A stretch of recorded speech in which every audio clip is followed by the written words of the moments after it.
நாம் கர்த்தருடைய வார்த்தைக்கு செல்லுவோம், திருப்பிக் கொள்வோம். 1 கொரிந்தியர் 1ஆம் அதிகாரம் 23வது வசனம். நாங்களோ சிலுவையில் அறையப்பட்ட கிறிஸ்துவை பிரசங்கிக்கிறோம்.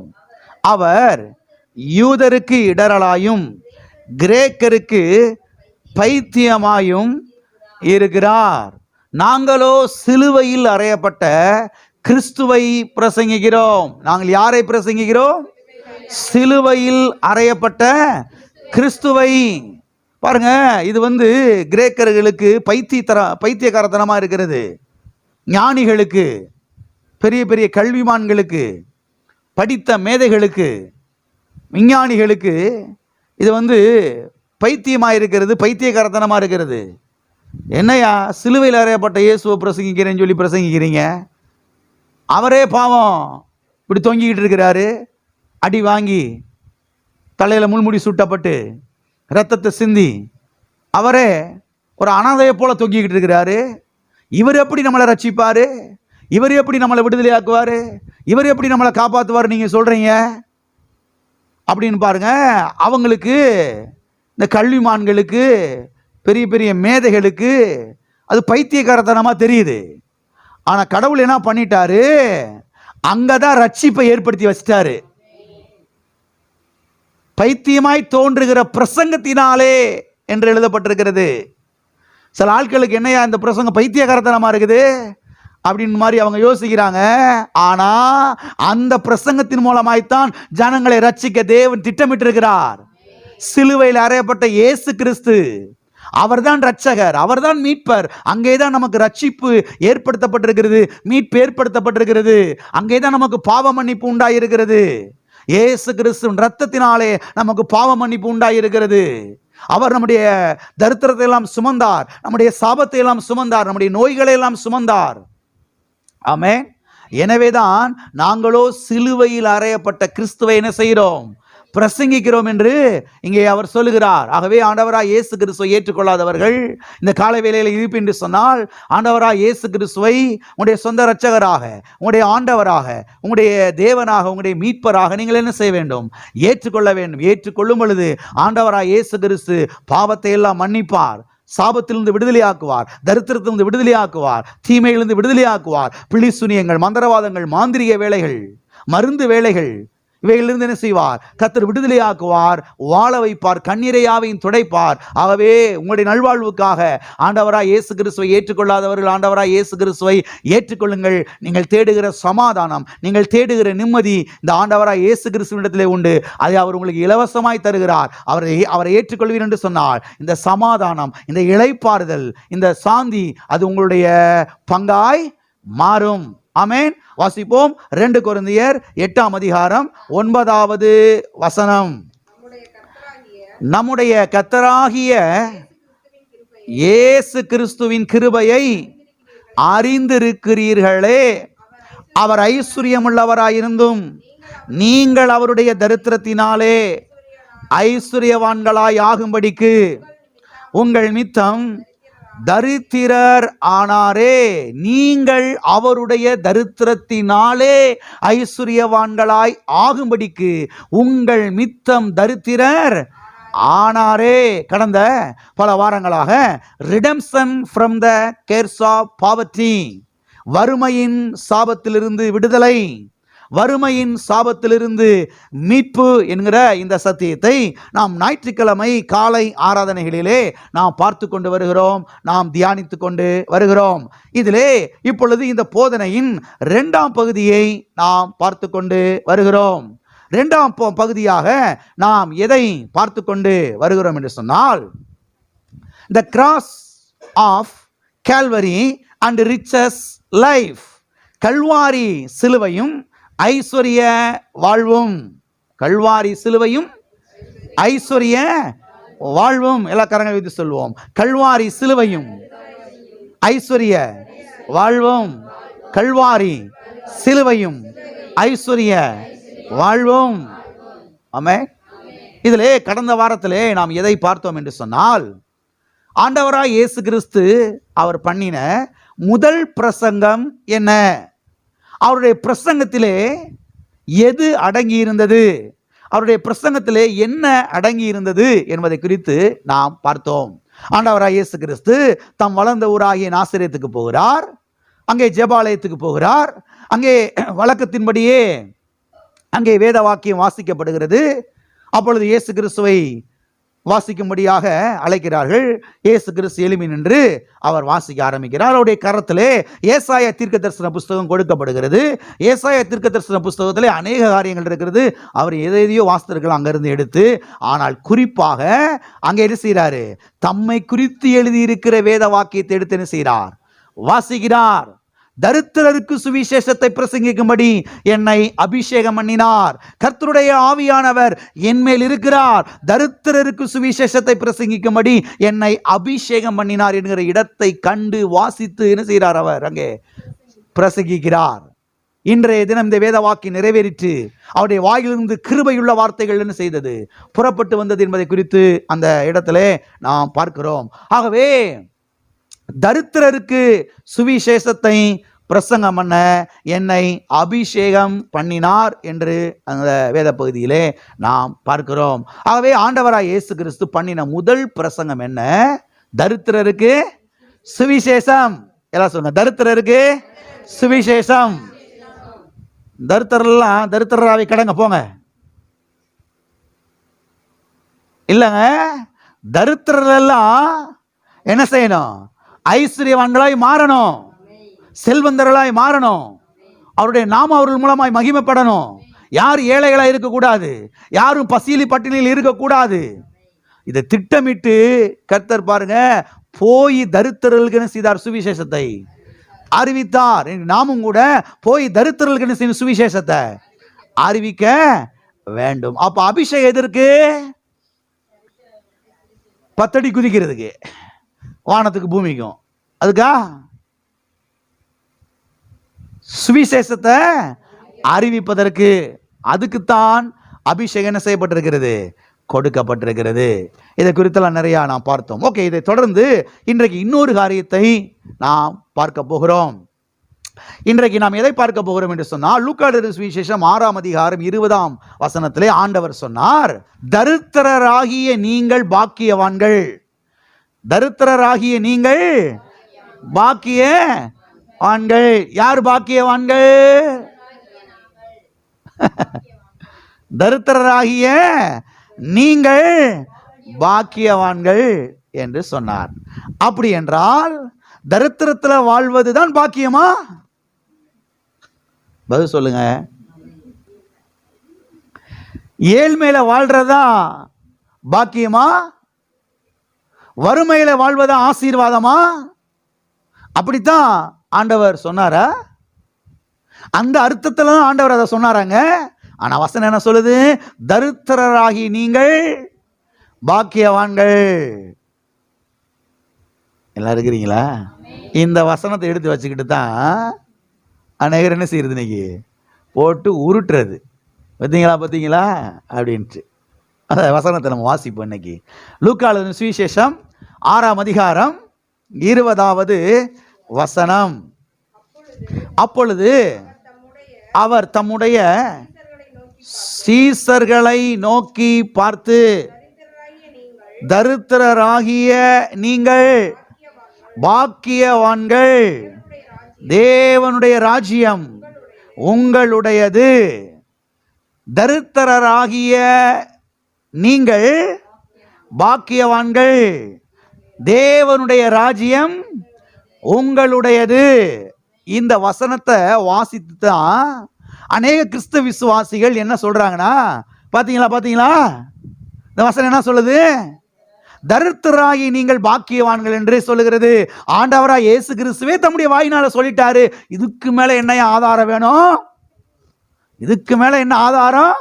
அவரே சொல்லிட்டாரு, தரித்திரராகி நீங்கள் பாக்கியவான்கள். அப்ப தரித்திரத்தில் இருக்கிறவர்கள் தான் பாக்கியவான்கள். ஐஸ்வர்யவான்கள் யாரும் பாக்கியவான்கள் கிடையவே கிடையாது.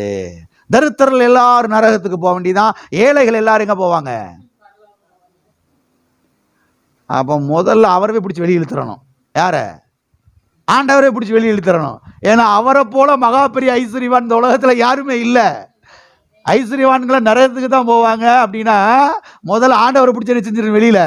ஆண்டவரே போகக்கூடாத இடத்துக்கு நீர் போயிட்டீர், பரலோகத்துக்குள்ள நீர் அங்க போகக்கூடாது, நீர் எங்க வாங்க, நரகத்துக்கு வந்திருக்குன்னு சொல்லி கூப்பிட்டுறணும் அவரை. அப்படித்தானே? அருமையானவர்களே கவனியுங்கள். இதை வாசித்துட்டு தான் அநேகர் சொல்றாங்க, ஆகையால் தான் நாங்கள் தரித்திரத்திலே வாழ்கிறோம், ஆகையால் தான் நாங்கள் தரித்திரத்திலே வாழ்கிறோம். தரித்திரத்தை குறித்து நாங்கள் மேன்மை பாராட்டி பேசுவதற்கு காரணம் ஏது? இதுதான், தரித்திரத்தில் வாழ்வதுதான் மேன்மையான அனுபவம் என்று நாங்கள் என்ன செய்கிறோம், சொல்லுகிறோம் என்று அநேகர் இன்றைக்கு சொல்லுகிறார்கள். இது முற்றிலும் தவறு. ஏன் என்று சொன்னால், எல்லாம் கவனிக்கிறீங்களா? எல்லாம் கவனிக்கிறீங்களா? ஏன்னா பைபிளில் ஒரு வசனத்தை வாசித்துட்டு அல்லது ஒரு வசனத்தில் ஒரு பகுதியை மாத்திரம் வாசித்து விட்டு ஒரே தொங்கக்கூடாது. எதற்கு புரிஞ்சு? பைபிளில் எப்பயுமே நீங்கள் வாசிக்கும் போது இந்த வசனத்தை மாத்திரம் இல்லை, வேதத்தின் பல பகுதிகளை நீங்கள் வாசிக்கும் போது சில கேள்விகள்லாம் உங்களுக்கு என்ன செய்யும், அப்படியே எழும்பும், அப்படியே சூடாகிற மாதிரி இருக்கும். என்னடா வசனம் இப்படி இருக்குது, என்ன அப்படி ஒரு மாதிரியா இருக்குது, என்ன அது உங்களுக்கு புரிஞ்சுக்கவே முடியல, அப்போ இப்படி தான் இருக்கணுமா, இப்படி தான் வாழணுமா, இதை தான் ஆண்டவர் சொல்கிறாரா, என்ன ஒன்றும் புரியலன்னு சொல்லி பார்க்க சில சமயங்கள் ரத்தம் என்ன செய்ய ஆரம்பிக்குது, கொதிக்க ஆரம்பிக்குது, உடம்பே சூடாக ஆரம்பிக்குது. நல்லா கவனிங்க. வேதத்தில் எந்த ஒரு வசனத்தையும் நீங்கள் வாசித்து விட்டு அல்லது வேதத்தில் ஒரு வசனத்தை எடுத்து அந்த ஒரு வசனத்தில் இருக்கக்கூடிய அந்த ஒரு பகுதியை மாத்திரம் நீங்கள் வாசித்து விட்டு ஒரே தொங்க என்ன செய்யக்கூடாது, கண்ணை மூடிக்கிட்டு என்ன செய்யக்கூடாது. சொல்லுவாங்கல்ல, ஏண்டா கண்ணை மூடிக்கிட்டேவா போவா ரோட்டில்? சில ஆட்கள் என்ன செய்யறது, பைபிள் வாசிக்கும் போது கண்ணை மூடிக்கிடுவாங்க போல, பக்கத்தில் உள்ளதெல்லாம் வாசிக்க மாட்டாங்க போல, மேலே உள்ளதெல்லாம் வாசிக்க மாட்டாங்க போல, அடுத்து பிறகு சொல்றதெல்லாம் வாசிக்க மாட்டாங்க போல. அப்படி அதை மட்டும் பூத கண்ணாடி போட்டு வாசித்து அதை மாத்திரம் என்ன செய்வாங்க, எடுத்து வச்சுக்கிடுவாங்க போல. அருமையானவர்களே கவனிங்கள். வேதத்தை நீங்கள் வாசிக்கும் போது, ஒரு வசனத்தை வாசிக்கும் போது அதில் இருக்கிற ஒரு வசனத்தை மாத்திரம் செய்ய முடியாது, நீங்கள் எடுத்துக்கொள்ள கூடாது. அதில் இருக்க ஒரு பகுதியை மாத்திரம் வாசித்து ஒரே தொங்க என்ன செய்யக்கூடாது, தொங்கக்கூடாது. முன்னால உள்ள வசனம் என்ன சொல்லுது, பின்னால உள்ள வசனம் என்ன சொல்லுது, இது யாருக்கு சொல்லப்பட்டிருக்கிறது, எந்த மக்களுக்கு சொல்லப்பட்டிருக்கிறது, எந்த பின்னணியில சொல்லப்பட்டிருக்கிறது, எந்த காலகட்டத்திலே சொல்லப்பட்டிருக்கிறது, ஏன் கர்த்தர் அவங்களுக்கு சொல்லணும், ஏன் இவங்களுக்கு அதை சொல்லல, எல்லாத்தையும் என்ன செய்யணும், கவனிக்கணும். இதை ஏன் கர்த்தர் கொரிந்திய சபை மக்களுக்கு சொல்லணும், ஏன் கர்த்தர் இதை எபேசிய மக்களுக்கு சொல்லல? அப்ப கொரிந்திய சபையில ஏதோ குளறுபடி இருந்திருக்குது, அதனால தான் அவங்களுக்கு அதை சொல்றாரு. புரிஞ்சா புரியலையா?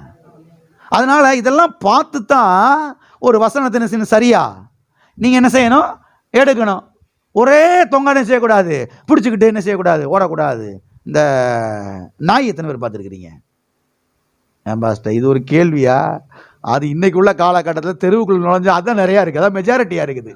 மக்களை விட ஜாஸ்தியாக தான் அதிகமாக இருக்குது, நாய்க்குட்டி தான் அதிகமாக இருக்குது. அது பாட்டுக்கு பழுகி பெருகக்கூடிய அந்த வார்த்தை செய்து நிறைவேறிக்கிட்டே இருக்குது மிருகங்களுக்கு, அது பாட்டுக்கு பழுகி பெருகுது. இந்த நாய்கிட்ட இருக்கக்கூடிய ஒரு குணம் என்ன தெரியுமா, ஒரு எலும்பு கிடச்சிச்சுன்னா அந்த ஒரு எலும்பு தான் என் வாழ்க்கை சொல்லி தூக்கிட்டு ஓடிடும். பார்த்துருக்கீங்களா? நாய்க்குட்டியே கொஞ்சம் கவனி, நான் நிறைய எலும்பு வச்சிருக்கிறேன், உனக்கு அதை சாப்பிட்டு நான் தர்றேன் அப்படின்னா, இது ஒன்று தான் உலகமே சொல்லி ஒன்று தூக்கிட்டு போய் இப்படி வச்சு அப்படி பார்த்துக்கிட்டே அதவே நக்கிக்கிட்டே இருக்கும். பார்த்துக்கிட்டே இருக்கீங்களா? ஒன்றுமே தெரியாதுல்ல உங்களுக்கு, தெரியாத மாதிரி இருங்க, ஆனால் விளங்கு வேணாம் உங்களுக்கு நிச்சயமா. சில கிறிஸ்தவர்கள் பாருங்க, ஒரு வசனத்தை எடுத்து வச்சுக்கிட்டு என்ன செய்யறது, அப்படியே ஒரே தொங்குறது. இங்க பார்த்தீங்களா, ஆண்டவர் சொல்லிட்டாரு, ஆண்டவரே சொல்லிட்டாரு. எப்ப பக்கத்தில் என்ன சொன்னார் கொஞ்சம் கவனிக்க வேணாமா? நீ முன்னால என்ன சொன்னார் கொஞ்சம் கவனிக்க வேணாமா? இது யாருக்கு சொன்னார், ஏன் சொன்னாரு, இதனுடைய பின்னணி என்ன, அதெல்லாம் கவனிக்க வேணாமா? அதெல்லாம் கிடையாது. எங்களுக்கு இது ஆண்டவர் சொல்லிட்டாரு, நாங்கள் அப்படியே என்ன செய்வோம்.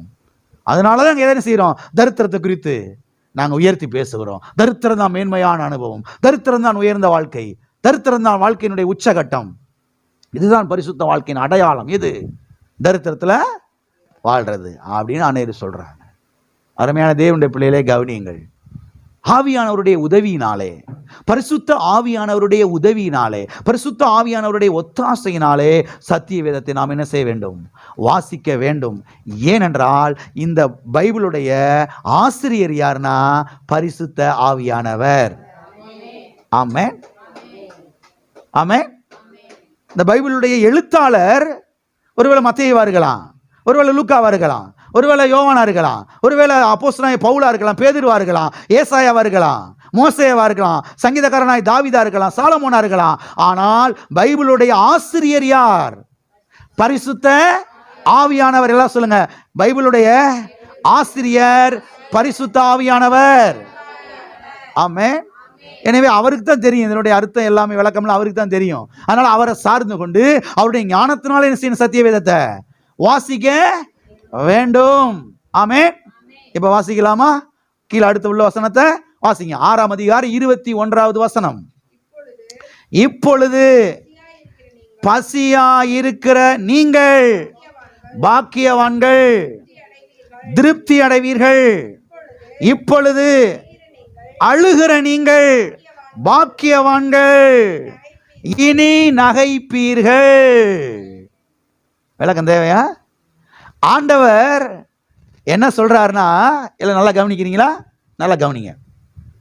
இப்பொழுது பசியா இருக்கிற நீங்கள் பாக்கியவான்கள் என்று சொல்லுகிறார்.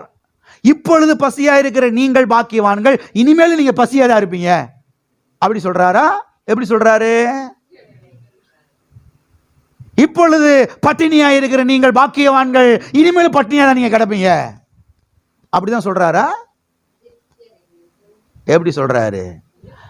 இப்பொழுது பசியா இருக்கிற நீங்கள் பாக்கியவான்கள், ஏனென்றால் நீங்கள் திருப்தி அடைவீர்கள். இன்னைக்கு ஒருவேளை நீங்க பசியா இருக்கலாம், ஆனா என்னைக்குமே நீங்க பசியா இருக்க மாட்டீங்க. நீங்க திருப்தியா சாப்பிடுவீங்க. திருப்தியா சாப்பிடக்கூடிய நாட்கள் வருகிறது. அது உங்க பக்கத்துல இருக்குதுன்றாரு. வெகு தூரத்துல இல்ல, ரொம்ப தூரத்துல இல்ல, பக்கத்துல என்ன செய்யுது? இருக்குதுன்றாரு.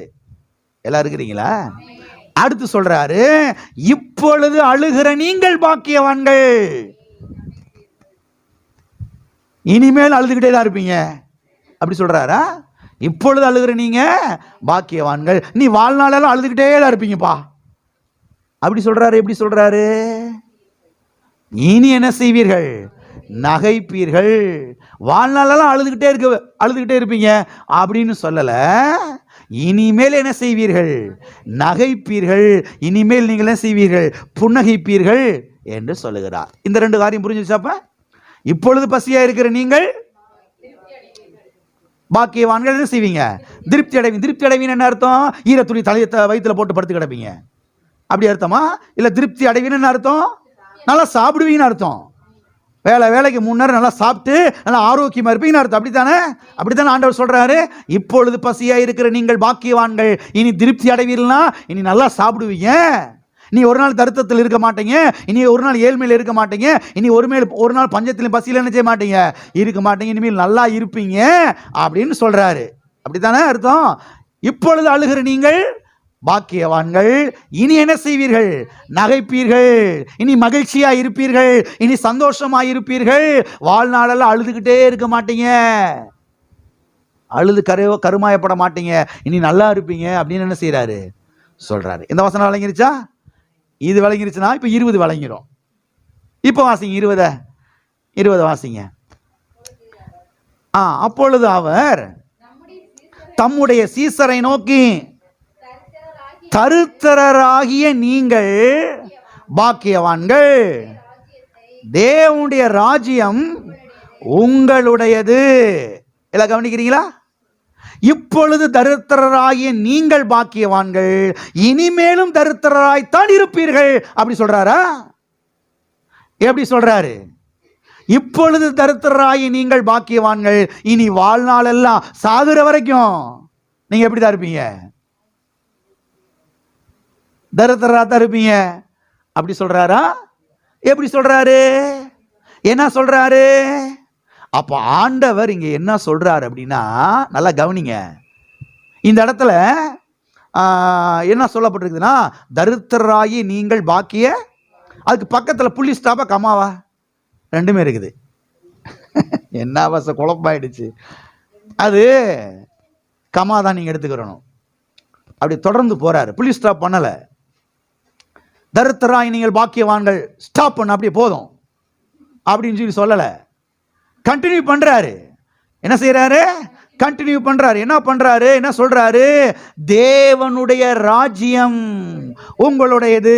நீங்க மத்தேயுக்கு போனீங்கன்னா தேவனுடைய ராஜ்யம் வந்திருக்காது, அங்க பரலோக ராஜ்யம் வந்திருக்கும். நீங்க மத்தேயு ஃபுல்லா வாசித்தீங்கன்னா தேவனுடைய ராஜ்யம் வாசிக்க முடியாது. என்ன வாசிப்பீங்க? பரலோக ராஜ்யம் வாசிப்பீங்க. இது லூக்கா எழுதின சுவிசேஷம். அதனால இங்க என்ன வந்திருக்கும்? தேவனுடைய ராஜ்யம் வந்திருக்கும். ஏன் பாஸ்டர் அப்ப ரெண்டு வேறையா? ரெண்டு வேற இல்ல, ரெண்டு ஒண்ணுதான். என்ன பாஸ்டர் ரெண்டு ஒண்ணு எப்படி சொல்றீங்க? எப்படின்னா மத்தேயு எழுதின சுவிசேஷம் யூதர்களுக்கு எழுதப்பட்ட சுவிசேஷம், லூக்கா எழுதின சுவிசேஷம் புறஜாதியாருக்கு எழுதப்பட்ட சுவிசேஷம். அவங்க யூதர்களுக்கு பரலோக ராஜ்யம் சொன்னாதான் விளங்கும். நாமெல்லாம் புறஜாதியார்கள், நமக்கு என்ன சொன்னா விளங்கும்? தேவனுடைய ராஜ்யம் சொன்னாதான் விளங்கும். லூக்கா ஒரு டாக்டர், ஒரு மருத்துவர், அவர் அதை விளக்கி என்ன செய்யறாரு?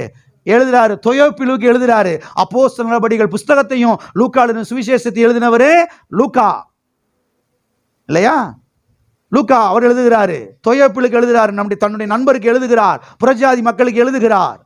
அப்ப அப்படி எழுதும் பொழுது அங்க சொல்றாரு, தேவனுடைய ராஜ்யம் உங்களுடையது என்று சொல்லுகிறார். தரித்திரராகி நீங்கள் பாக்கியவான்கள், தேவனுடைய ராஜ்யம் உங்களுடையது என்று சொல்லுகிறார். ஆனா உண்மையாகவே எப்படி வந்திருக்குன்னு தெரியுமா? இந்த வசனம் உண்மையாவே எப்படி வந்திருக்குன்னு தெரியுமா? ஏன்னா பின்னால் உள்ள வசனத்தை பார்க்கும் போது இந்த இடத்துல எப்படி வந்திருக்கணும் அப்படின்னா, அங்க சொல்லப்பட்டிருக்கிறது, இப்பொழுது அழுகிற நீங்கள் பாக்கியவான்கள், என்ன செய்வீர்கள்? நகைப்பீர்கள். இப்பொழுது பசியா இருக்கிற நீங்கள் பாக்கியவான்கள், என்ன செய்வீர்கள்? நீங்கள் திருப்தி அடைவீர்கள். அப்ப இதன் அடிப்படையில் இந்த வசனத்தை பார்த்தா இந்த வசனம் எப்படி வந்திருக்கணும் அப்படின்னா, இப்பொழுது தரித்திரராகி நீங்கள் பாக்கியவான்கள், நீங்கள் இனிமேல் செல்வ செழிப்பாய் வாழ்வீர்கள். அப்படித்தான் என்ன செஞ்சிருக்கணும்? வந்திருக்கணும். ஆனா அப்படி என்ன செய்யல, வரல. எப்படி வந்திருக்குது? தேவனுடைய ராஜ்யம் உங்களுடையது என்று வந்திருக்கிறது. அப்ப ஆண்டவர் இங்கே என்ன சொல்றார் அப்படின்னா, தேவனுடைய ராஜ்யம் உங்களுடையது என்று சொல்லுகிறார். தேவனுடைய ராஜ்யம் உங்களுக்கு உள்ளே வரும் என்று சொன்னால் நீங்கள் தரித்திரராய் இருக்க மாட்டீர்கள் என்று சொல்லுகிறார். கவனிங்க, இப்பொழுது தரித்திரராகி நீங்கள் பாக்கியவான்கள், நீங்கள் தேவனுடைய ராஜ்யத்துக்குள்ளே வருவீர்கள் என்று சொன்னால், தேவனுடைய ராஜ்யம் உங்களுக்குள்ளே வந்து ஸ்தாபிக்கப்படும் என்று சொன்னால் நீங்கள் தரித்திரத்திலே வாழ மாட்டீர்கள், நீங்கள் செல்வ செழிப்பாய் வாழ்வீர்கள் என்று சொல்லுகிறார். எதனவருக்கு புரியுது? அதைத்தான் அவர் சொல்றாருங்க. தேவனுடைய ராஜ்யம் பிச்சைக்கார ராஜ்யம் நினைச்சுக்கிட்டீங்களா? தேவனுடைய ராஜ்யம் என்ன ஏழ்மையான ராஜ்யம் நினைச்சுக்கிட்டீங்களா? இந்த உலகத்துல பலவிதமான ராஜ்யங்கள் இருக்கிறது. பலவிதமான ராஜ்யங்கள் வந்து போயிட்டாங்க, அட்ரஸ் எல்லாம் ஆயிட்டாங்க. தேவனுடைய ராஜ்யம் நித்தியமான ராஜ்யம், என்றென்றைக்கும் உள்ள ராஜ்யம். அது தேவனுடைய ராஜ்யம். அவர் தம்முடைய சிலுவையில சிந்தின இரத்தத்தினாலே இந்த ராஜ்யத்தை அவர் ஸ்தாபித்திருக்கிறார். இந்த ராஜ்யம் ஒரு தரித்திரம் முடிச்ச ராஜ்யம் அல்ல. இந்த ராஜ்யம் அது ஒரு ஏழ்மையான ராஜ்யம் அல்ல. இது ஐஸ்வர்யம் நிறைந்த ராஜ்யம். இது செல்வ செழிப்புள்ள ஒரு ராஜ்யம், சமாதானம் நிறைந்த ராஜ்யம், ஆரோக்கியம் உள்ள ஒரு ராஜ்யம். ஆண்டவர் சொல்றாரு, இப்பொழுது ஒருவேளை நீங்க தரித்திரத்தில் இருக்கலாம், நீங்கள் தேவனுடைய ராஜ்யத்துக்குள்ளே வருவீர்கள் என்று சொன்னால், இந்த தேவனுடைய ராஜ்யம் உங்களுடைய இருதயத்துக்குள்ளே ஸ்தாபிக்கப்படும் என்று சொன்னால், நீங்கள் தரித்திரத்தில் இருக்க மாட்டீர்கள், நீங்கள் செல்வ செழிப்பாய் வாழ்வீர்கள் என்று சொல்லுகிறார். எதற்கு இந்த வசனம் விளங்கிருச்சு? அதனால தான் எப்பயுமே ஒரே வசனத்தை, ஒரு வசனத்தை வாசிட்டு செய்யக்கூடாது, ஒரே தொங்கக்கூடாது. முன்னால என்ன சொல்றாரு, பின்னால என்ன சொல்றாரு, யாருக்கு சொல்றாரு, ஏன் சொல்றாரு, எந்த பின்னணியில சொல்றாரு, எந்த காலகட்டத்தில் சொல்றாரு, இதெல்லாம் பரிசுத்த ஆவியானவருடைய உதவியை கொண்டு என்ன செய்ய வேண்டும்? வாசிக்க வேண்டும். எத்தனை பேர் தேவனுடைய ராஜ்யத்துக்குள்ள இருக்கீங்க?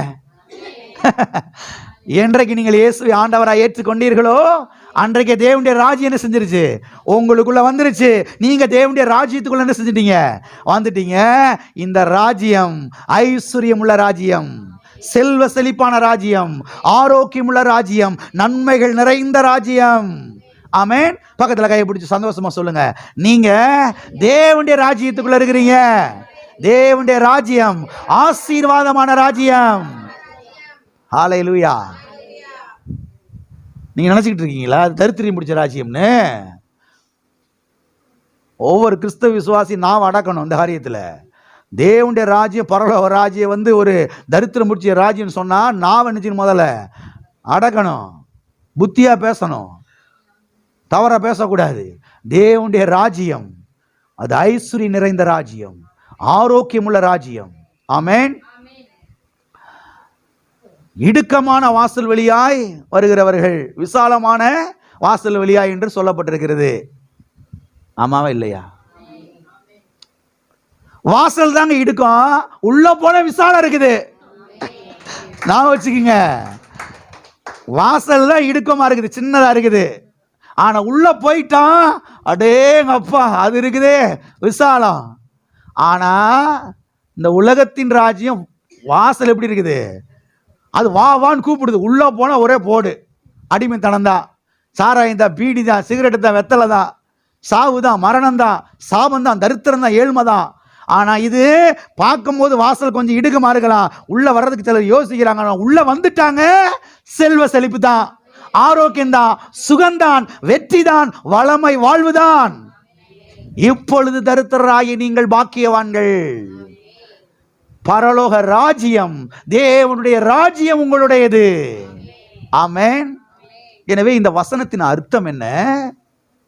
தேவனுடைய ராஜ்யத்துக்குள்ளே உங்களுக்கு தேவையான சரீர சுகம் இருக்கிறது என்று சொல்லுகிறார்.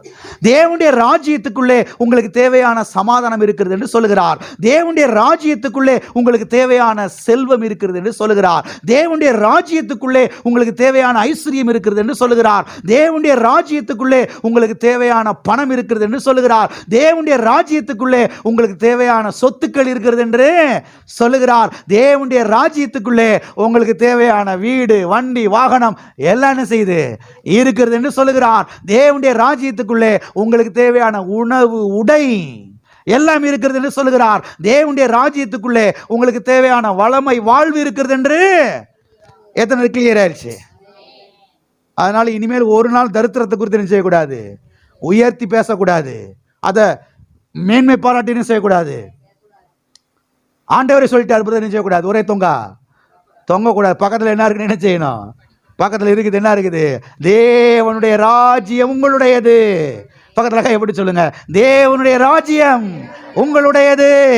தேவனுடைய ராஜ்யத்துக்குள்ளே உங்களுக்கு தேவையான சகல ஆசீர்வாதங்களும் நிறைந்திருக்கிறது. நீங்கள் விசுவாசத்தில் எடுத்துக்கொள்ளலாம். ஆமென். விசுவாசத்தில் எடுத்துக்கொள்ளலாம்.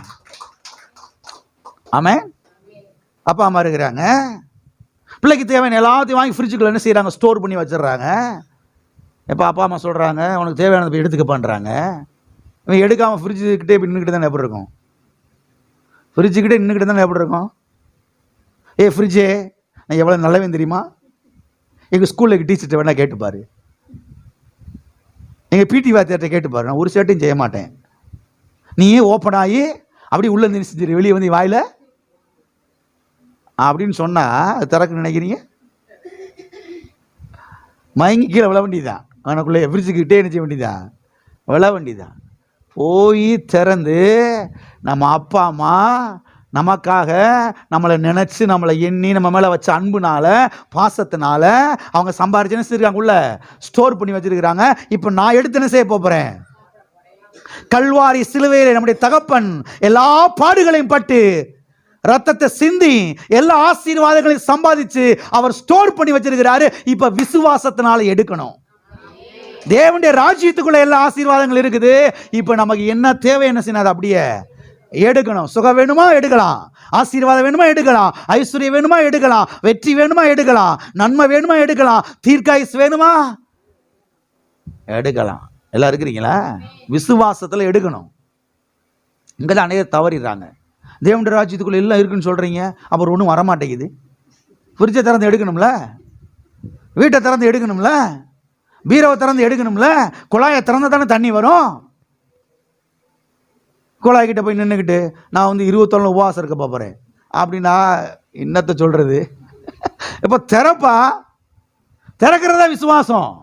ஆமென். அவர் எல்லாவற்றையும் செய்து முடித்து சம்பாதிச்சு வச்சிருக்கிறாரு. இப்போ விசுவாசத்தில் என்ன செய்யணும்? எடுக்கணும். எத்தனை பேர் விசுவாசத்தில் எடுக்க போறீங்க? சொல்லுங்க, விசுவாசத்தில் எடுக்க போறேன், விசுவாசத்தில் சுதந்திரிக்க போறேன். பக்கத்தில் கை பிடிச்சோங்க, விசுவாசத்தில் எடுங்க, விசுவாசத்தில் சுதந்திரிங்க. ஆமென். அப்ப நமக்கு தேவையான எல்லாமே எங்க இருக்குது?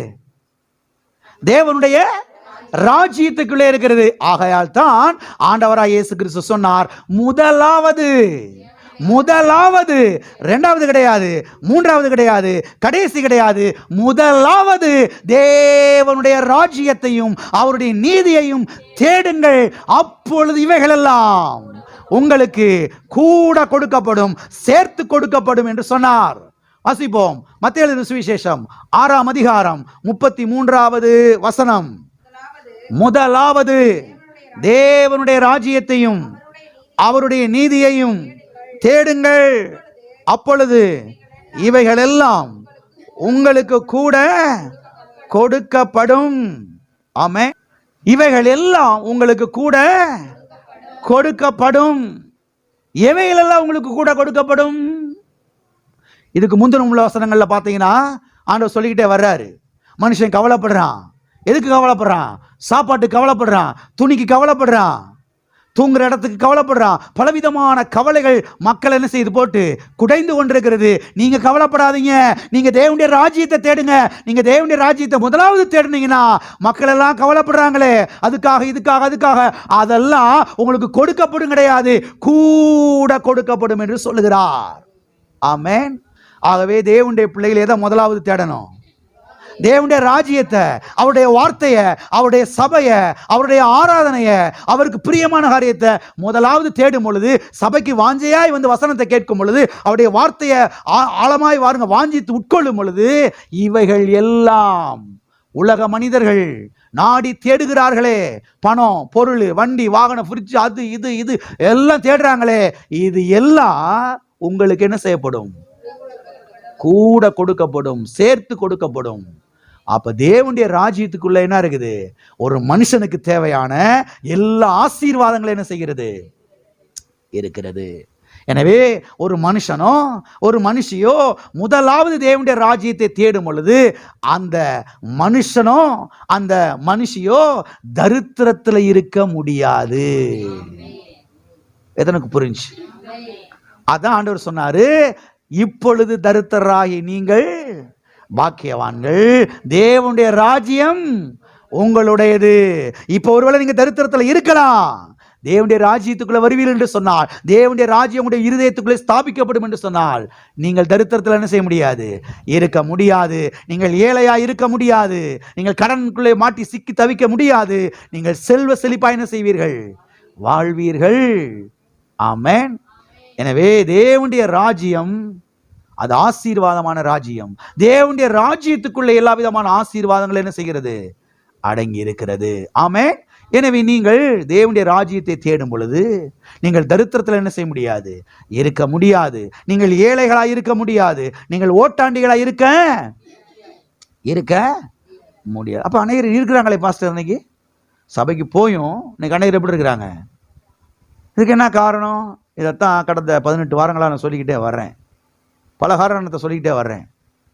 அது ஒரு காரணம். ஒரு பதில் என்னன்னா, இப்போ சொன்னேன் இல்லையா, விசுவாசத்தில் என்ன செய்யணும்? எடுக்கணும், சுதந்திரிக்கணும். ஃப்ரிட்ஜை திறந்து எடுக்கணும். ஆமென். பீரோவை திறந்து என்ன செய்யணும்? எடுக்கணும். சாவியை போட்டு என்ன செய்யணும்? ஓப்பன் பண்ணணும். ஆமென். கட்டை அவிழ்க்கணும், கட்டை அவிழ்த்து விடணும் விசுவாசத்தினால. ஆமென். போன வாரம் சொன்னேன் இல்லையா, ஐஸ்வர்யத்தை என்ன செய்யணும்? விசுவாசத்தினால ரிலீஸ் பண்ணணும். ஆமென். வாய் உம்முன்னு வச்சுக்கிட்டு இருக்கிறனால ஒன்றும் நடக்காது. நமக்குரிய பங்கு, நமக்குரிய ஆசீர்வாதங்கள் எல்லாம் வந்து நிச்சயமாய் சேரும். ஆமென். இதான் வருகிறீங்க. எனவே இந்த அர்த்தத்தில் தான் ஆண்டவராய் இயேசு கிறிஸ்து சொன்னார், இப்பொழுது தரித்திரராகிய நீங்கள் பாக்கியவான்கள், தேவனுடைய ராஜ்யம் உங்களுடையது. எனவே ஆண்டவராய் இயேசு கிறிஸ்துவை ஏற்றுக்கொள்ளாதவர்கள் இந்த காலைவேளையில் ஒருவேளை நீங்கள் இருப்பீர்கள் என்று சொன்னால், இயேசு கிறிஸ்துவை ஆண்டவராய் ஏற்றுக்கொள்ளுங்கள். தேவனுடைய ராஜ்யம் உங்களுக்குள்ளே ஸ்தாபிக்கப்படும். தேவனுடைய ராஜ்யம் உங்களுக்குள்ளே வரும். இந்த தேவனுடைய ராஜ்யத்துக்குள்ளே நீங்கள் தேடுகிற சமாதானம், நீங்கள் தேடுகிற நிம்மதி, நீங்கள் தேடுகிற சரீர சுகம், நீங்கள் தேடுகிற ஆசீர்வாதங்கள் எல்லாம் ஏராளம் இருக்கிறது. நீங்கள் அதை பெற்றுக்கொள்வீர்கள். ஆமென். ஆகவே ஆண்டவராகிய இயேசு கிறிஸ்துவை ஏற்றுக்கொள்ளும் பொழுது அந்த தேவனுடைய ராஜ்யம் என்ன செய்கிறது? உங்களுக்குள்ளே ஸ்தாபிக்கப்படுகிறது. தேவனுடைய ராஜ்யத்துக்குள்ளே உங்களுக்கு தேவையான எல்லா ஆசீர்வாதங்களும் இருக்கிறது. ஆசீர்வாதம், சுகம், நன்மை, சமாதானம் எல்லாம் தேவனுடைய ராஜ்யத்துக்குள்ள என்ன செய்கிறது? இருக்கிறது. ஆமென். எத்தனை பேர் தேவனுடைய ராஜ்யத்துக்குள்ள இருக்கிறீங்க? எத்தனை பேருக்குள்ள தேவனுடைய ராஜ்யம் இருக்குது? ஆமென். என்றைக்கு இயேசுவை நீங்கள் ஆண்டவராக ஏற்றுக்கொண்டீர்களோ அன்றைக்கு தேவனுடைய ராஜ்யத்துக்குள்ள நீங்க வந்துட்டீங்க. தேவனுடைய ராஜ்யம் உங்களுக்குள்ள வந்துருச்சு. ஆமென். ஓகே, இப்பொழுது இன்னொரு சம்பவத்தை குறித்து நாம் வேதத்திலே வாசிக்க போகிறோம். திருப்பிக் கொள்வோம். மத்தேயு எழுதின சுவிசேஷம் 11ஆம் அதிகாரம் 1வது வசனம் முதல் 4வது வசனம் வரைக்கும். இயேசு தம்முடைய 12 சீசர்களுக்கும் கட்டளை கொடுத்து முடித்த பின்பு அவர்களுடைய பட்டணங்களில் உபதேசிக்கவும் பிரசங்கிக்கவும் அவ்விடம் விட்டு போனார்.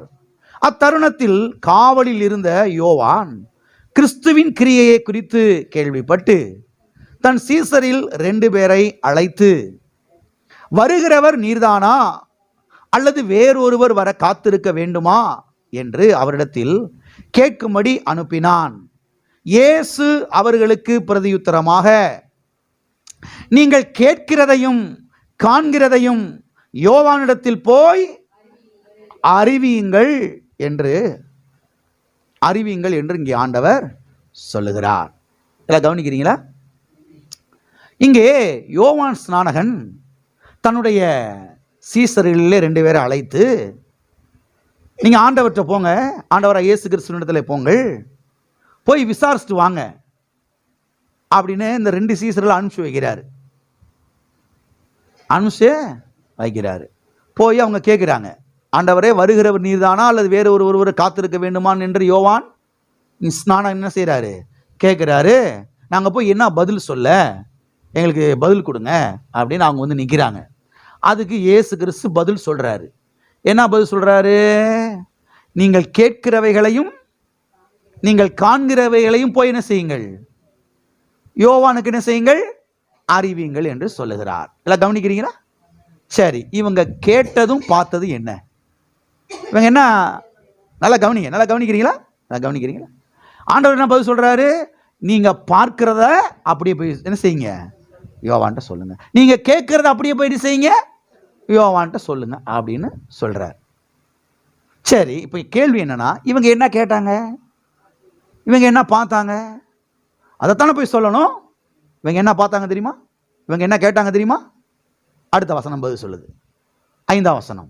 குருடர் பார்வை அடைகிறார்கள், சப்பானிகள் நடக்கிறார்கள், குஷ்டரோகிகள் சுத்தமாகிறார்கள், செவிடர் கேட்கிறார்கள், மரித்தோர் எழுந்திருக்கிறார்கள், தரித்திரருக்கு சுவிசேஷம் பிரசங்கிக்கப்படுகிறது. தரித்திரருக்கு சுவிசேஷம் பிரசங்கிக்கப்படுகிறது. தரித்திரருக்கு என்ன செய்யப்படுகிறது? சுவிசேஷம் பிரசங்கிக்கப்படுகிறது என்று சொல்லுகிறார். அப்ப இந்த யோவான் ஸ்நானனுடைய சீசர்கள் கண்ணால பார்த்தது என்ன, காதால கேட்டது என்ன? இவங்க சீசர்கள் போய் அந்த சீனை கவனிங்க, நான் உங்களுக்கு விலைக்கு சொல்றேன், கவனிங்க. இயேசு கிறிஸ்து அங்க தம்முடைய 12 சீசர்களோடு அங்க இருந்து வசனத்தை பிரசங்கித்துக் கொண்டிருக்கிறாரு. அநேக சப்பானிகள், அநேக குருடர்கள், அநேகர் ஊமையர்கள், அநேகர் பாருங்க அங்க வந்திருக்கிறாங்க, செவிடர் குருடர் வந்திருக்கிறாங்க, மரிச்சு போனவங்கெல்லாம் அநேகரை கொண்டு வந்து வச்சிருக்கிறாங்க. அவங்களை எல்லாரையும் ஆண்டவர் சுகமாக்கிக்கிட்டு இருக்கிறாரு. நல்லா கவனிங்க, அங்க சுகமாக்கிக்கிட்டு இருக்கிறாரு. சுகமாக்கிக்கிட்டு இருக்கும் பொழுது யோவான் ஸ்நானனுடைய சீசர்கள் 2 பேர் அங்கிருந்து வர்றாங்க. வந்து, ஆண்டவரே யோவான் ஸ்நானன் அனுப்பிச்சு விட்டுருக்கிறாரு, அவர் நாங்கள் பதில் சொல்லணும், நாங்கள் என்ன பதில் சொல்ல அப்படின்னு கேட்குறாங்க. கேட்டதுக்கு தான் ஆண்டவர் சொல்றாரு, இப்ப நீங்க பார்த்தீங்கல்ல எங்களுக்குள்ள நடந்தத, அதை போய் சொல்லுங்கன்றாரு. இப்ப இந்த இடத்துல என்ன நடந்துச்சு? அநேக குருடர்கள் பார்வையடைந்தார்கள், அநேக சப்பானிகள் நடந்தார்கள், அநேக ஊமையர் பேசினார்கள், குஷ்டரோகிகள் சொஸ்தமானார்கள், மரித்தோர் அநேகர் என்ன செஞ்சாங்க, உயிரோடு இங்க எழும்புனாங்க.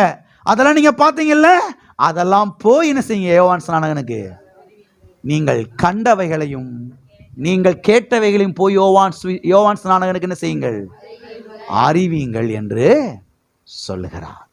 எதற்கு புரிஞ்சு? எனவே நீங்கள் யோவான் ஸ்நானகனிடத்திலே போய் இங்கே கேட்கிறதையும் இங்கே காண்கிறதையும் என்ன செய்யுங்கள், அறிவியுங்கள். நீங்கள் யோவான் ஸ்நானகனிடத்திலே போய் பொய் சொல்லுங்கள், என்ன செய்யுங்க, பொய் சொல்லுங்கள், நான் உங்களுக்கு லஞ்சம் கொடுக்கிறேன் அப்படின்னு சொல்லலை. நான் உங்களுக்கு லஞ்சம் கொடுக்கிறேன் அப்படின்னு சொல்லலை. உங்கள் காதுகளாலே கேட்கிறதை அப்படியே என்ன செய்யுங்கள், அறிவீங்கள். உங்கள் கண்களாலே பார்த்தவைகளை அப்படியே என்ன செய்யுங்கள், போய் அறிவீங்கள், சொல்லுங்கள் என்று சொல்லுகிறார். என்ன சொல்லுங்க? குருடர் பார்வை அடைகிறார்கள் என்று சொல்லுங்கள், சப்பானிகள் நடக்கிறார்கள் என்று போய் சொல்லுங்கள், குஷ்டரோகிகள் சொஸ்தம் அடைகிறார்கள் என்று போய் சொல்லுங்கள், செவிடர்கள் கேட்கிறார்கள் என்று போய் சொல்லுங்கள், மரித்தோர் எழுந்திருக்கிறார்கள் என்று போய் சொல்லுங்கள். அதோடு நிறுத்திடாதீங்க. தரித்திரருக்கு சுவிசேஷம் பிரசங்கிக்கப்படுகிறது என்றும் போய் என்ன செய்யுங்கள், சொல்லுங்கள். ஜனங்கள் வாழ்வடைகிறார்கள் என்று போய் என்ன செய்யுங்கள், சொல்லுங்கள். ஜனங்கள் கடன் பிடியிலிருந்து விடுதலை ஆகிறார்கள் என்று போய் என்ன செய்யுங்கள், சொல்லுங்கள் என்று சொல்லி அனுப்புகிறார். எல்லாம் இருக்கிறீங்களா? எதற்கு புரிஞ்சு? எனவே ஆண்டவர் தரித்திரருக்கு சுவிசேஷத்தை பிரசங்கம் பண்ணுவதற்காகவே அவர் இந்த பூலோகத்துக்கு வந்ததாக இங்கே அவர் சொல்லுகிறார். ஆமென். தரித்திரருக்கு சுவிசேஷம் பிரசங்கிக்கப்படுகிறது. அப்ப யோவான் சுவிசேஷம், யோவான் ஸ்நானகனுடைய சீசர்கள் அங்கே வந்து நின்ற போது இயேசு கிறிஸ்து எதை குறித்து பிரசங்கிச்சிட்டு இருக்கிறாரு? புரியுதா உங்களுக்கு? யாருக்கு சுவிசேஷத்தை பிரசங்கிச்சிட்டு இருக்கிறாரு? தரித்திரருக்கு சுவிசேஷத்தை பிரசங்கிட்டு இருக்கிறாரு. தரித்திரர்களே எல்லாரும் கவனிங்க. நீங்க தொடர்ந்து தரித்திரத்தில் இருக்க வேண்டிய அவசியம் இல்லை. தேவனுடைய ராஜ்யம் சமீபமாக இருக்கிறது. தேவனுடைய ராஜ்யம் உங்கள் மத்தியிலே வந்திருக்கிறது. நீங்கள் தேவனுடைய ராஜ்யத்துக்குள்ளே வருவீர்கள் என்று சொன்னால் தொடர்ந்து நீங்கள் தரித்திரத்தில் இருக்க மாட்டீர்கள், நீங்கள் செல்வ செழிப்பாய் வாழ்வீர்கள் என்று அவர் பிரசங்கிச்சுக்கிட்டு இருந்தாரு. அதனால நீங்க பிரசங்கம் பண்ணதை கேட்டீங்க, இதை போய் என்ன செய்ய, யோவான் ஸ்நானகனுக்கு அறிவியுங்கள் என்று சொல்லுகிறார். அப்ப இயேசு கிறிஸ்துவினுடைய முதல் பிரசங்கம் என்ன? தரித்திரருக்கு சுவிசேஷத்தை பிரசங்கிக்கும்படி என்னை அபிஷேகம் பண்ணினார். அதோட அன்னைக்கூட விட்டாரா? அதுக்கு பிறகு தொடர்ந்து என்ன செய்யறார்? கண்டினியூவா போற இடங்கள்ல வார இடங்கள்ல இதைத்தான் பிரசங்கம் பண்றாரு. இதைத்தான் பிரசங்கம் பண்றாரு. தேவனுடைய ராஜ்யத்தை குறித்து தான் பிரசங்கம் பண்றாரு. தரித்திரத்தில் இருக்கிறவங்க தொடர்ந்து தரித்திரத்தில் இருக்க வேண்டிய அவசியம் இல்லை, ஏழ்மையில் இருக்க வேண்டிய அவசியம் இல்லை, கடனுக்குள்ள இருக்க வேண்டிய அவசியம் இல்லை என்று அவர் தொடர்ந்து என்ன செய்து கொண்டே இருந்தார்? பிரசங்கித்துக் கொண்டே இருந்தார். எல்லா கரங்களை வைத்து சொல்லுவோம். தரித்திரருக்கு சுவிசேஷம் பிரசங்கிக்கப்படுகிறது, அவர்கள் வாழ்வடைகிறார்கள். அப்ப சபைக்கு எதுக்கு வர்றோம்? 25 வருஷமாவும் வந்து சபையில வந்து ஒண்ணுமே இல்லாம உட்கார்ந்து வர்றோம். அப்படியே அதே தரித்திரம் பிரதர், அதே ஏழ்மை பிரதர், அதே கடை பிரச்சனை பிரதர், அதே பஞ்சம் பசி பிரதர், அடியனுக்காக ஜெபித்துக் கொள்ளுங்கள் பிரதர். எல்லாம் இருக்கிறீங்களா? போயிட்டீங்களா? தரித்திரருக்கு சுவிசேஷம் பிரசங்கிக்கப்படுகிறது, அவர்கள் வாழ்வு அடைகிறார்கள். ஆமே. எனக்கு ஒரு சகோதரனை தெரியும் பாருங்க, நம்முடைய மதுரையில் தலைமை சபையில் அவர் இருக்கிறார் இன்னைக்கும். அவருக்கு 3 பெண் பிள்ளைகள், ஒரு பையன். அவர் பாருங்க பெரிய கடனுக்குள்ளே மாட்டிக்கிட்டாராம். பெரிய கடனாம் பாருங்க. அந்த காலத்தில் 35 வருஷத்துக்கு முன்னதாக அவர் தேனியில் தான் வேலை பார்த்துருக்கிறார். மதுரையிலேருந்து டெய்லியும் தேனிக்கு வேலைக்கு வருவாராம் பாருங்க. கலெக்டர் ஆஃபீஸில் இறங்கி அங்கே ஆடிட்டிங் ஆஃபீஸில் வேலை பார்த்தாராம். ட்ரெயினில் டெய்லி வருவாராம் பாருங்க. ட்ரெயினில் சாப்பிட்டுட்டே வருவாராம். காலையில் கிளம்பி ட்ரெயினை பிடிச்சி மறுபடியும் சாயந்தரம் ட்ரெயினில் வீட்டுக்கு போவாராம் பாருங்க. கடன், பயங்கரமான கடன். 3 பெண் பிள்ளைங்க, ஒரு பையன். என்ன பண்ணுறதுன்னு தெரியல. கடனுக்குள்ளே எப்படி விடுதலை வர்றதுன்னு தெரில. என்ன பண்ண போகிறோன்னு தெரில. அவங்க பிள்ளை, மூத்த பிள்ளை பாருங்க, அங்கே மதுரையில் ஒரு ஸ்கூலில் படிச்சுக்கிட்டு இருந்துச்சான். அந்த ஸ்கூலில் படிச்சுக்கிட்டு இருந்த நாட்களில் யாரோ வந்து ஆண்டவரை பற்றி சொல்லியிருக்கிறாங்க. ஆண்டவரை விசுவாசி, ஆண்டவரை ஏற்றுக்கொள், உங்கள் கடன் பிரச்சனைலாம் மாறும், தரித்திரமெல்லாம் மாறும் அப்படின்னு சொல்லியிருக்கிறாங்க. இந்த பிள்ளை ஆண்டவரை பிடிச்சிக்கிடுச்சு, பற்றிக்கிட்டுருச்சு. இப்போ சர்ச்சுக்கு போனோம். வயசு ஒரு 12 வயசு, 7ஆம் வகுப்பு 8ஆம் வகுப்பு படிக்குது. சர்ச்சுக்கு போகணும் ஆசை. அவங்க சொல்கிறாங்களா இந்த சர்ச்சுக்கு போகணுன்னு சொல்லிட்டாங்களாம். அங்கே போகணும்னா தனியாக போக முடியாது, பொம்பளை பிள்ளையை தனியாக அனுப்ப முடியாது. அதனால் அந்த பிள்ளை சொல்லிச்சான், அவங்க அப்பாட்ட, அப்பா நம்ம சர்ச்சுக்கு நான் போகணுன்னு ஆசைப்படுறேன், என்னை சர்ச்சுக்கு கூட்டிகிட்டு போகிறீங்களா அப்படின்னு சொல்லி கேட்டுச்சான். இவர் சொன்னாரா, சர்ச்சுக்கா? அது வெள்ளக்கார சாமி, வெள்ளக்கார கடவுள், நமக்கு அதெல்லாம் ஒத்தே வராது, அதில் நீ வேறு பொம்பளை பிள்ளை வேறு, பெசாட்டில் வீட்டில் இரு அப்படின்ட்டாராம் பாருங்க. இது சொல்லிச்சான், நீங்கள் ஒன்றும் சர்ச்சுக்குள்ளே என்ன செய்ய வேணாம், வர வேணாம், நான் வேணா உள்ளே போய்க்கிறேன், எனக்கு துணைக்கு என்ன செய்யுங்க கூட வாங்கன்னு சொல்லி சொல்லிச்சான் பாருங்க. சரி இந்த பிள்ளையை தனியாக அனுப்பக்கூடாதே, சரி இதுக்காக நீ துணைக்கு போவோம் அப்படின்னு சொல்லிட்டு என்ன செஞ்சுருக்கிறாரு, கூட போயிருந்துருக்கிறாரு. போனாராம் பாருங்க. போயிட்டு இந்த பிள்ளையை உள்ளே விட்டுட்டு சர்ச்சுக்கு வெளியில் உள்ளே போல ஆள் வெளியே நின்றுட்டாராம் பாருங்க.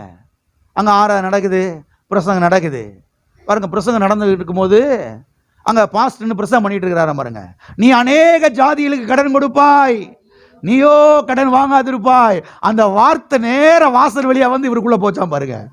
அவர் சொல்றாரு, அது அவர் பிரசங்கம் பண்ணது யாருக்கு போச்சோ போலையோ, நேரம் அப்படி நான் வெளியில் நின்றுட்டு இருக்கேன், எனக்கு வருது உள்ள இருந்து. இவர் பாருங்க, பிள்ளை ஆராதனை முடிஞ்சு நேரம் வீட்டுக்கு கூட்டிகிட்டே போனாராம். நம்ம ஏற்கனவே இவ்வளவு கடனுக்குள்ள உட்காந்துருக்குறோம், இதுல நீ அநேக ஜாதிகளுக்கு கடன் கொடுப்பாய்னா அதெல்லாம் அந்த நடக்கிற காரியமா அப்படின்னு யோசித்தாராம் பாருங்க. யோசிச்சுட்டு இப்படியே வீட்டுக்கே போனாராம் பாருங்க. அப்புறம் இந்த பிள்ளைக்காக 2-3 வாரம் அப்படியே வந்தாராம், வெளியில் நின்றுக்கிட்டாராம் பாருங்க. சரி இந்த ஆண்டவர் வந்து கடன் பிரச்சனை விடுதலை ஆகுறாருன்னா, சரி இவரை நம்பித்தான் பார்ப்போமே, இந்த இயேசு வந்து கடன் பிரச்சனை விடுதலை ஆக்குவாருன்னா சரி கொஞ்சம் நம்பி தான் பார்ப்போம்னு சொல்லி கொஞ்சம் அப்படி லேசாக விசுவாசம் வைக்க பார்த்தாராம் பாருங்க. விசுவாசம் வச்சாராம் பாருங்க. விசுவாசம் வச்சுட்டு அப்படியே கொஞ்சம் பிள்ளைக்காண்டி கூட போனாராம் பாருங்க. ஒரு நாள் பாருங்க, இவரோட கூட பிறந்த ஒரு தம்பி ஒரு நாள் பாருங்க திடீர்னு வீட்டுக்கு வந்தாராம் பாருங்க. வீட்டுக்கு வந்து அவர் சொன்னாராம், அவங்க வீடு வந்து இந்த விருதுநகர் பக்கத்தில், அந்த ஏரியா சொந்த ஊர், அங்கிட்டு சொன்னாராம், அண்ணே இந்த வட்டம் கம்மாயில் ஊர்லலாம் தண்ணி வந்து எல்லாரும் என்ன செய்ய ஆரம்பிக்கிறாங்க, விதைக்க ஆரம்பிக்கிறாங்க, நம்ம நிலம் நல்லா கடலை விளையும், அதனால கொஞ்சம் பணத்தை திரட்டி கொடுங்கண்ணே, போய் நம்ம நிலத்தில் என்ன செய்வோம், கடலை விதைப்போம், இதமா ஒன்று நடக்கும் அப்படின்னு சொல்லி பாருங்க. அவர் கேட்டாராம் பாருங்க. இவர் சொன்னாராம், வெளியில் வாடா, முதல்ல என் மனைவிக்கு தெரிஞ்சிடக்கூடாது, ஏற்கனவே இவ்வளோ கடனுக்குள்ளே உட்காந்துருக்குறோம், இதில் பணத்தை வந்து நீ கேட்டுக்கிட்டு இருக்கிற, பணத்துக்கு நான் எங்கடா போக, எல்லாரும் விதைக்கிறாங்க, எல்லாரும் என்ன செய்கிறாங்க, விளைச்சல பார்க்க போகிறாங்க, நம்மளாலும் சும்மா கிடக்கக்கூடாது, எப்படியாவது பணத்தை என்ன செய்யுங்க, ரெடி பண்ணி கொடுங்கண்ணே, ஏதாவது நடக்கும் அப்படின்னு சொல்லி பாருங்க. ஏதோ ஒருவோட சொன்னாராம் பாருங்க. இவர் பாருங்க வீட்டுக்குள்ளே போய் அந்த பெட்டியில், ரெங்கு பெட்டி சொல்லுவாங்களா அந்த காலத்தில், அவங்களுடைய மனைவியோட நகை கொஞ்சம் இருந்துச்சாம் பாருங்க. மனைவிக்கே தெரியாமல் எடுத்து, டே இதை கொண்டு போய் பேங்க்கில் வச்சு அதை பணத்தை வாங்கி கடலை என்ன செய்ய நீ விதை அப்படின்னு சொல்லி கொடுத்து விட்டாராம் பாருங்க. பேங்க்கில் போய் வச்சு அந்த பணத்தை எடுத்து போய் கடலை விதைச்சாங்களாம் பாருங்க. அவர் சொல்றாரு சாட்சியா, அந்த வருஷத்துல கடலை அமோகமாக விளைச்சு அறுவடை எடுத்து நல்ல ரேட்டுக்கு விற்று அந்த ஒரே வருஷத்துல கடனையும் அடைச்சு முடிச்சு நகையும் திருப்பிட்டாங்களாம். கடனையும் க்ளோஸ், நகையும் திருப்பியாச்சு. இவருக்குள்ள ஒரு நம்பிக்கை வந்துருச்சான், இந்த கடவுள் தான் மெய்யான கடவுள், கடன் பிரச்சனையிலிருந்து விடுதலை ஆக்குற கடவுள், தரித்திரத்திலிருந்து விடுதலை ஆக்குற கடவுள் அப்படின்னு சொல்லி பாருங்க. குடும்பத்தோட சபைக்கு போனாராம் பாருங்க. குடும்பத்தோட சபைக்கு போய் குடும்பத்தோட ஞானஸ்தானம் எடுத்து இன்னைக்கு பார்த்தீங்கன்னா அந்த 3 பெண் பிள்ளைகளுக்கும் நல்ல இடத்துல திருமணம் முடிஞ்சு, அந்த பையனுக்கும் திருமணம் முடிஞ்சு, ஒவ்வொருத்தவங்களுக்கும் ஆளுக்கு ஒரு காரு, ஒவ்வொருத்தவங்களுக்கு வீடு, சொந்த வீடு, எல்லாம் இருக்கிறீங்களா, நல்ல பொசிஷன்ல இருக்கிறாங்க, நல்ல அந்தஸ்துல இருக்கிறாங்க. கர்த்தர் எப்படிலாம் பண்றாரு பாருங்க. ஆமென். தரித்திரருக்கு சுவிசேஷம் பிரசங்கிக்கப்படுகிறது. ஆமென். தரித்திரராகி நீங்கள் பாக்கியவான்கள். ஏன்னா தேவனுடைய ராஜ்யத்துக்கு இருதயத்தை திறந்து கொடுத்தீங்கன்னா, தேவனுடைய ராஜ்யம் உங்களுக்கு வருமானால் நீங்கள் செல்வ செழிப்பாய் வாழ்வீர்கள், நீங்கள் தரித்திரத்தில் இருக்க மாட்டீர்கள். ஆமென். இருக்கிறீங்களா? ஆமென். ஆகவே தரித்திரராகி நீங்கள் பாக்கியவான்கள் அப்படின்னு சொன்ன உடனே ஆண்டவரே சொல்லிட்டாரு, இனி தரித்திரம் தான் நம்முடைய வாழ்க்கை, தரித்திரத்தின் பாதையிலே போக வேண்டியதான் அப்படின்னு சொல்லி என்ன செய்யக்கூடாது, தரித்திரத்தை தூக்கி வச்சுக்கிட்டு என்ன செய்யக்கூடாது, மேன்மை பாராட்டி பேசிக்கிட்டு இருக்கக்கூடாது. எல்லாம் இருக்கிறீங்களா? ஆமென். அது மாத்திரமல்ல, எதை காட்டிலும் தேவனுடைய வார்த்தையை அதிகமாய் ஆழமாய் நீங்கள் நம்ப வேண்டும். எதை காட்டிலும், பக்கத்தை கைப்பிடி சொல்லுங்க, இந்த உலகத்தில் இருக்கக்கூடிய எதை காட்டிலும் கர்த்தருடைய வார்த்தையை அதிகமாய் ஆழமாய் நீங்கள் நம்ப வேண்டும். ஆமென். ஹவார்ட் டேட்டன் என்கிற ஒரு வேத வல்லுநர் சொல்லுகிறார். ஹவார்ட் டேட்டன், அந்த காலத்தில் வாசித்து பாருங்க இதெல்லாம். ஹவார்ட் டேட்டன் என்கிற இந்த வேத வல்லுநர் சொல்லுகிறாரு, இந்த முழு வேதாகமத்திலையும் இதெல்லாம் கொண்டு வந்துருக்கீங்களா? இல்லாதவங்க ஒன்று வாங்கிடுங்க. ஆமென். இந்த காசு இல்லை பாஸ்டர், வீட்டில் இருக்கிற ஏதாவது ஒன்று வித்தாதுன்னு செஞ்சிருங்க. முதல்ல எதை வாங்குறோம், இதை வாங்காமல் இருக்கக்கூடாது. ஆமென். அவர் சொல்றாரு, சத்திய வேதத்துல முழு வேதாகமத்திலையும் 2300 வசனத்துக்கும் அதிகமான வசனம். எல்லாம் கவனிக்கிறீங்களா? 2300க்கும் அதிகமான வசனம் பணத்தை பற்றியும், செல்வத்தை பற்றியும், ஆஸ்தியை பற்றியும், ஐஸ்வர்யத்தை பற்றியும், சொத்துக்களை பற்றியும், உடைமைகளை பற்றியும் இந்த வேதத்தில் எழுதப்பட்டிருக்கிறதா. 2300க்கும் அதிகமான வசனங்கள் எதை பத்தி? சொத்தை பத்தி, ஐஸ்வர்யத்தை பத்தி, ஆஸ்தியை பத்தி, உடைமையை பற்றி, உடையை பற்றி சொல்லப்பட்டிருக்கிறதாம். எனவே கிறிஸ்தவ விசுவாசிகள் பணம் எவ்வளவு முக்கியம் என்பதை என்ன செய்து கொள்ள வேண்டும்? புரிந்து கொள்ள. எனக்கு இயேசு போதுமே, இயேசு தான் சொல்றாரு, பணமோ எல்லாவற்றுக்கும் உதவும். வாசித்திருக்கிறீங்களா? வாசிக்கலையா? வாசிக்காதவங்களுக்கு இன்னைக்கு வாசித்துருவோம். வாசிங்க. பிரசங்கியின் புஸ்தகம் 10ஆம் அதிகாரம் 19ஆம் வசனம். விருந்து சந்தோஷத்துக்கென்று செய்யப்படும், திராட்சை ரசம் ஜீவனுள்ளோரை களிப்பாக்கும், பணமோ எல்லாவற்றிற்கும் உதவும். பணம் எத்தனைக்கு உதவும்? ஆனா நம்மளுக்கு என்ன சொல்லிக்கிட்டு இருக்கிறாங்க? பணமெல்லாம் முக்கியம் இல்லை பிரதர். எது முக்கியம் இல்லை? ஏப்பா பணம் முக்கியம்பா, பணம் எல்லாவற்றுக்கும் உதவும்பா. பைபிள் வாங்குறது கூட இதுதான் வேணும். என்ன வேணும்? பஸ் ஏறி போறதுக்கு அங்க போய் கண்டக்டர்கிட்ட, ஐயா 3 அல்லேலூயா சொல்றீங்கயா, நீ விட்டுருங்கயா. அல்லேலூயா? அல்லேலூயாவா? ஏப்பா நீ எங்க இருந்து வர்ற? 3 தோத்திரத்தை கொடுக்குற வச்சுக்கிங்க. தோத்திரம் அப்படின்னு என்னப்பா?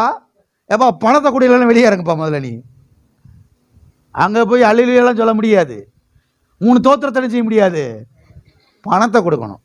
பணமும் எல்லாவற்றுக்கும் உதவும். ஆமென். ஆகவே கிறிஸ்தவ விசுவாசிகள் பணம் எவ்வளவு முக்கியம் என்பதை என்ன செய்து கொள்ள வேண்டும்? புரிந்து கொள்ள வேண்டும். தத்துவம் பேசிக்கிட்டு உட்காந்துருக்க கூடாது. ஆண்டவர் தான் சொல்றாரு, பணம் உனக்கு வேணும், ஐஸ்வர்யம் உனக்கு வேணும், தேவனுடைய ராஜ்யத்தை ஸ்தாபிக்கிறதுக்கு, பைபிள் அச்சடிக்கிறதுக்கு, ஆலயத்தை கட்டுறதுக்கு, ஆமென், ஏழைகளுக்கு உதவி செய்வதற்கு, ஆமென், சுவிசேஷத்தை பல இடங்களுக்கு போய் அறிவிப்பதற்கு பணம் என்ன செய்யும்? வேணும். அநேகர் பணமே முக்கியம் இல்லை என்று என்ன செய்யறாங்க? பிரசங்கம் பண்றாங்க. எனவே தேவனுடைய பிள்ளைகள் தேவனுடைய வார்த்தை என்ன செய்ய வேண்டும்? ஆழமாய் நம்ப வேண்டும். தவறான போதனைகளுக்கு என்ன செய்யக்கூடாது? இடம் கொடுக்க கூடாது. ஆமென். இருக்கிறீங்களா? ஒரு காரியத்தை இன்னைக்கு லேசா ஆரம்பிக்கிறேன். அடுத்த வாரத்தில் இதை குறித்து ஆழமாய் பார்ப்போம். நான் போன வாரத்துக்கு முந்தின வாரம் சொன்னேன், prosperity is God's plan, prosperity is God's idea. செழிப்பு என்பது, ஐஸ்வர்யம் என்பது அது தேவனுடைய திட்டம், அது தேவனுடைய ஒரு எண்ணம் என்று நான் சொன்னேன். இதற்கு பழைய ஏற்பாட்டிலிருந்து ஒரு உதாரணத்தை உங்களுக்கு எடுத்து காண்பித்தேன். பழைய ஏற்பாட்டில் இந்த உதாரணத்தை எடுத்து காண்பித்தேன். ஆபிரகாம்கிட்ட கர்த்தர் சொல்றாரு, உன்னுடைய ஜனங்கள் 430 வருஷங்கள் கழிச்சு என்ன செய்வாங்க? எகிப்து தேசத்திலிருந்து புறப்பட்டு வருவாங்க. அப்படி புறப்பட்டு வரும்பொழுது அவர்கள் வெறுமையாய் போவதில்லை என்று சொன்னார். மோசேட்ட சொல்றாரு, வெள்ளியோடும் பொன்னோடு என்ன செய்வார்கள்? புறப்பட்டு வெளியே வருவார்கள். அவைகளை எடுத்து நீங்கள் உங்கள் குமாரருக்கு குமாரத்திகளுக்கு என்ன செய்யுங்கள்? தரிப்பியுங்கள் என்று சொன்னார். அப்ப ஐஸ்வர்யம் என்பது, செழிப்பு என்பது மனுஷனுடைய திட்டம் அல்ல, அது தேவனுடைய திட்டம். ஆகையால் தான் முதல் மனுஷனாய் ஆதாம கர்த்தர் எங்க வச்சாரு? நல்ல செல்வ செழிப்புள்ள ஒரு இடத்துல வச்சார் என்பதை குறித்து நாம் பார்த்தோம். இன்றைக்கு புதிய ஏற்பாட்டிலையும் கூட ஒரு உதாரணத்தை இதை குறித்து நாம் பார்க்க போகிறோம். திருப்பிக் கொள்வோம். லூக்கா எழுதின சுவிசேஷம் 15ஆம் அதிகாரம் 21, 22, 23வது வசனம். குமாரன் தகப்பனை நோக்கி, தகப்பனே, பரத்துக்கு விரோதமாகவும் உமக்கு முன்பாகவும் பாவம் செய்தேன். இனிமேல் உம்முடைய குமாரன் என்று சொல்லப்படுவதற்கு நான் பாத்திரன் அல்ல என்று சொன்னான். அப்பொழுது தகப்பன் தன் ஊழியக்காரரை நோக்கி, நீங்கள் உயர்ந்த வஸ்திரத்தை கொண்டு வந்து இவனுக்கு உடுத்தி இவன் கைக்கு மோதிரத்தையும் கால்களுக்கு பாதரட்சைகளையும் போடுங்கள். கொழுத்த கன்றை கொண்டு வந்து அடியுங்கள். நாம் புசித்து சந்தோஷமாய் என்ன செய்வோம்? சில ஆட்கள் சந்தோஷமா இருக்க விட மாட்டாங்க. பார்த்துருக்கீங்களா? நான் யாரை சொல்றேன் தெரியுமா? சபையில் இருக்கிற மக்களை சொல்றேன். அதனை சிரிப்பு வேண்டியிருக்கு. சர்ச்சுக்குள்ள யாரும் சிரிச்சிடக்கூடாது. சர்ச்சுக்குள்ள யாரும் சந்தோஷமா இருந்துட கூடாது. என்ன இனி ஒரு மாதிரியா பாக்குறீங்க? சர்ச்சுக்குள்ள யார் சந்தோஷம் பிரேசலாம், அதான் சிரிச்சுக்கிட்டு பிரேசலாம் அமைதியா சொல்லணும். ஹம்புலா. என்னது? இதென்ன கல்லற தோட்டமா அமைதியா இருக்கிறதுக்கு? அங்கதான் அமைதியா இருப்பாங்க எல்லாரும். எங்க சபங்க உயிருள்ள இடங்க, ஜீவனுள்ள இடங்க, ஜீவனுள்ள தேவன் வாசம் பண்ற இடங்க. இங்கதான் மகிழ்ச்சி, இங்கதான் கொண்டாட்டம், இங்கதான் ஆனந்தம், இங்கதான் டான்ஸ் எல்லாம் இருக்குது, இங்கதான் ஆர்கெஸ்ட்ரா எல்லாம் இருக்குது. மூத்த மையன் வெளியில அங்கிருந்து வர்றான். அவன் அங்கிருந்து கேட்கறான், என்ன ஆர்கெஸ்ட்ரா சவுண்ட் எல்லாம் கேட்குது, மியூசிக் எல்லாம் பூன்னு கத்துது. பெந்தகோஸ்தக்காரனா இருந்திருப்பான் போல. சொல்றேன், நான் உள்ள போக மாட்டேன். ஏன்னா ஆர்கெஸ்ட்ரா பிடிக்கல உனக்கு. என்ன பிடிக்கல? அதை நான் கிட்டாரை போட்டு கீன்னு அடிச்சு பாடுறாங்க. பரலோகம் போவேனாமா? ஏப்பா, பரலோகத்தின் தகப்பன் தான் மியூசிக் இன்ஸ்ட்ருமெண்ட் வச்சு மியூசிக் போட சொன்னாரு. கிட்டார் என்ன செஞ்சாரு? அவர் தான் போட சொன்னாரு, அவர் தான் வாசிக்க சொன்னாரு, அவர் தான் ட்ரம் அடிக்க சொன்னாரு. களிப்பா இருங்க, சந்தோஷமா இருங்க, மகிழ்ச்சியா இருங்க. ஏன்னா தூரமா போன என் புள்ள வந்துட்டான். ஆமென். சபை தாங்க நல்ல மகிழ்ச்சியான இடம். ஆமென். அதனால இந்த சபைக்கு வர்றவங்க யாரும் இங்க வந்து உம்முன்னு உட்காரக்கூடாது. உங்களை உம்முன்னு உட்கார விட மாட்டோம் நாங்க. ஆமென்.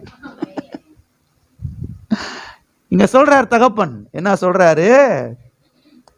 தன்னுடைய குமாரனுக்கு என்னென்ன செய்யணும்னு சொல்றாரு. நீங்களா யாரு? நீங்களா யாருன்னு கேட்டேன். குமாரர்களா பிச்சைக்காரர்களா? குமாரர்கள், குமாரத்திகள். ஹல்லேலூயா. குமாரனுக்கு என்னென்ன செய்யணும்னு சொல்றாருங்க. வாசிக்கிறேன், கவனிங்க. குமாரனுக்கு என்னென்ன செய்யணும்?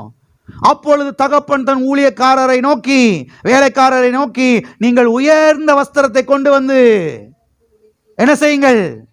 இவனுக்கு உடுத்தி பிளாட்பாரத்தில் அங்க 45 ரூபாய்க்கு நினைச்சிருப்பாங்க, செகண்ட்ல போட்டிருப்பாங்க. கிழிஞ்சு போனதை தச்சு கிச்சு போட்டிருப்பாங்க, வாஷ் பண்ணி போட்டிருப்பாங்க. அதை கொண்டு வந்து அந்த பயலுக்கு போட்டு விடுங்க. அப்பதான் அவனுக்குலாம் அறிவு வரும். தரித்திரம் பிடிச்ச பையன் எங்கே பண்ணி குடிச்சுக்களை கடந்து வந்திருக்கான். அப்படிலாம் சொல்லலைங்க. அவன் எங்க படுத்து கிடந்தான்னு எனக்கு தெரியாது. என்கிட்ட வந்துட்டான். அவன் என் பிள்ளை. இங்க வந்தா ஹாஸ்ட்லியான ட்ரெஸ் தான். இங்க வந்த என்ன ட்ரெஸ் தான்? அதென்ன கோட் ஷூட்லாம் போட்டு வந்திருக்கீங்க சர்ச்சுக்கு? அதென்ன டை ஆடுது?